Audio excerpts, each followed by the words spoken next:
Olá, sejam bem-vindos ao canal da Igreja Batista Reconstruir. Se você ainda não é inscrito, se inscreva, compartilhe os nossos vídeos, deixe o seu like e adicione seus comentários. Isso é muito importante para avaliar o nosso trabalho. Vamos continuar hoje a série Apocalipse. Hoje trataremos da carta à Igreja de Esmirna. Apocalipse, capítulo 2, versículos 8 a 11. Trata desta questão, acompanhe comigo a leitura.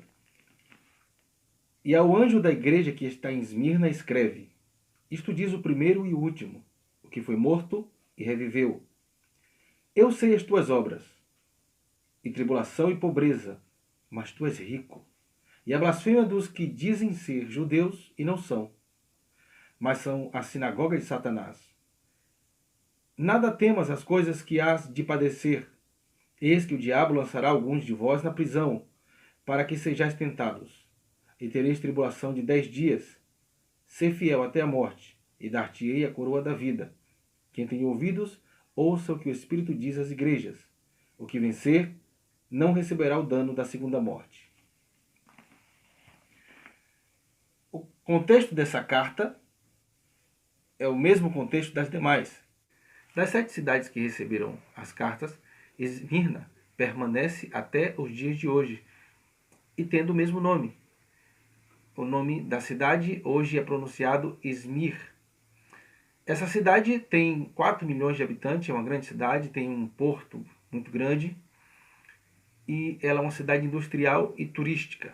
Nós falamos nos primeiros vídeos que Apocalipse é escrito por João quando está na ilha de Patmos e que João usa uma linguagem que era muito conhecida dos judeus, linguagem muito simbólica, que bebe na fonte do Velho Testamento, justamente para driblar a censura que existia naquela época, porque o cristianismo estava sofrendo grande perseguição.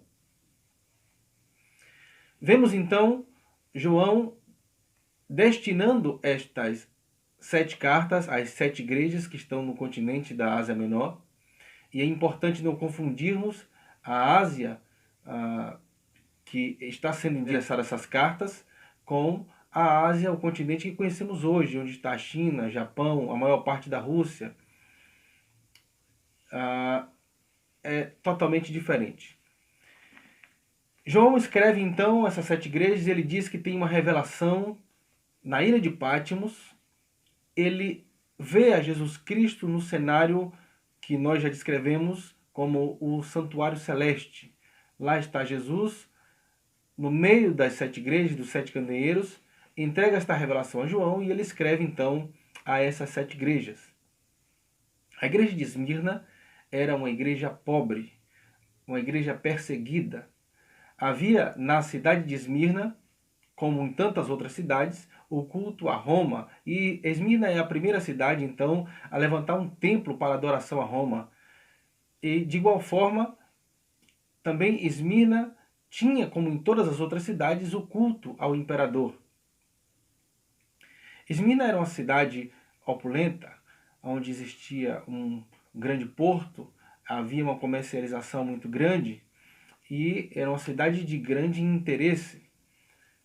Nós encontramos em Esmirna também uma quantidade de judeus, uma comunidade judaica muito grande, e essa comunidade via os cristãos como uma seita naquela época, e por essa razão eles perseguiam o cristianismo, e os judeus que haviam conquistado o direito de adorar ao seu Deus e prestar o seu culto, naquele momento passam a ser fortes opositores dos cristãos, entregando-os a Roma. Temos então na cidade de Esmirna personagens icônicos como o Policarpo, que foi bispo de Esmirna e também discípulo do apóstolo João, autor dessa carta. Policarpo foi nascido em Esmirna e ele foi levado pelos romanos a um dos seus estádios para ser tentado a negar a Jesus Cristo e a confessar ao César, ao imperador, como uma divindade.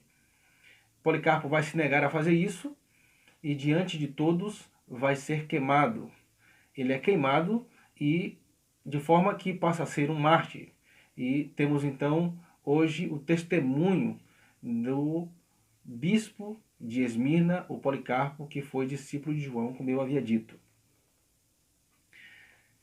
Como falei outrora, temos então uma forte perseguição ao cristianismo naquela cidade, e isto se dá também por conta dos judeus que denunciam os cristãos a Roma.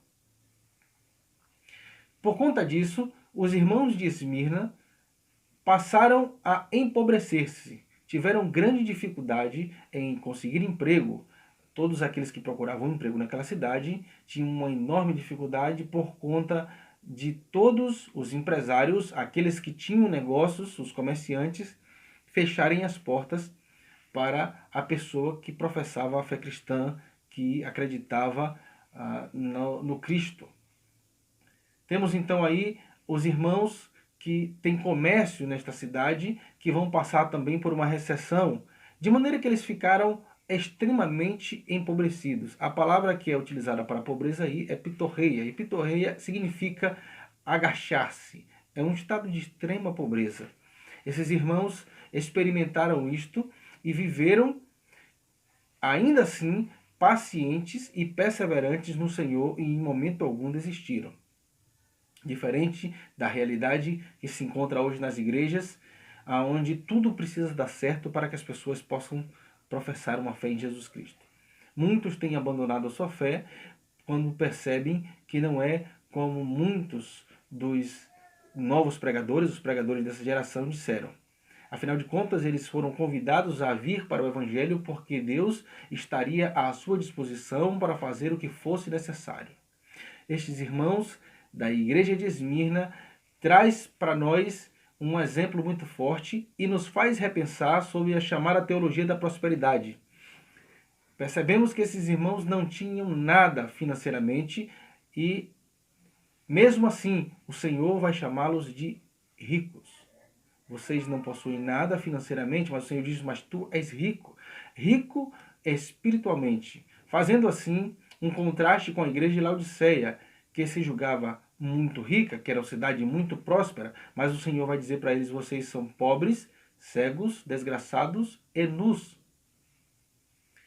A igreja de Esmirna recebe então do Senhor a maior das riquezas. Temos então aí na igreja de Esmirna um exemplo que nos faz refletir sobre o evangelho dos dias atuais. Para estruturarmos melhor o conteúdo da carta à igreja de Esmirna e facilitar o nosso entendimento, vamos observar que há uma sequência em todas as cartas que mostra o Senhor fazendo elogios, críticas, instruções e fazendo promessas. Excetuando a igreja de Esmirna e Filadélfia, nós não encontraremos críticas. Mas então vamos ver as disposições do que acabamos de falar sobre esta carta. O Senhor faz um elogio a Esmirna, dizendo que eles suportavam o sofrimento graciosamente. Eram perseverantes. Não abandonaram a sua fé, mesmo tendo as portas fechadas para empregos, mesmo o financeiro não indo bem. A igreja de Esmirna era perseverante. Vemos também o Senhor trazendo instruções àquela igreja. Eles deveriam sim perseverar até o fim, ainda que fossem levados prisioneiros ou perdessem a própria vida, o que vai ser recompensado com a vida eterna. O Senhor chega a dizer que eles não sofreriam o dano da segunda morte. Ora, a primeira morte sabemos que é física. A segunda morte, uma morte espiritual, e sendo assim então uma morte eterna.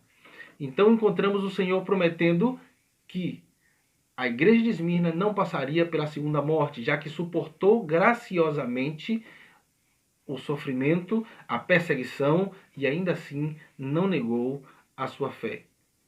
Esmirna ouve uma das mais impactantes mensagens da parte do Senhor. O Senhor se apresenta a ela dizendo que foi morto, mas reviveu, o que para aquela igreja era de fato inspirador. Por conta de todo o processo que eles passavam de perseguição e vendo muitos perderem suas vidas, eles estavam seguros naquele que morreu, mas tornou a viver e que poderia trazer de volta todos os irmãos que foram mortos por causa da palavra de Deus. O Senhor disse: aquele que vencer, este receberá a coroa da vida. Esta é a mensagem que fica da igreja de Esmirna para a igreja dos dias de hoje. Ser paciente, suportar o sofrimento graciosamente e não negar a sua fé. Forte abraço e até o próximo vídeo.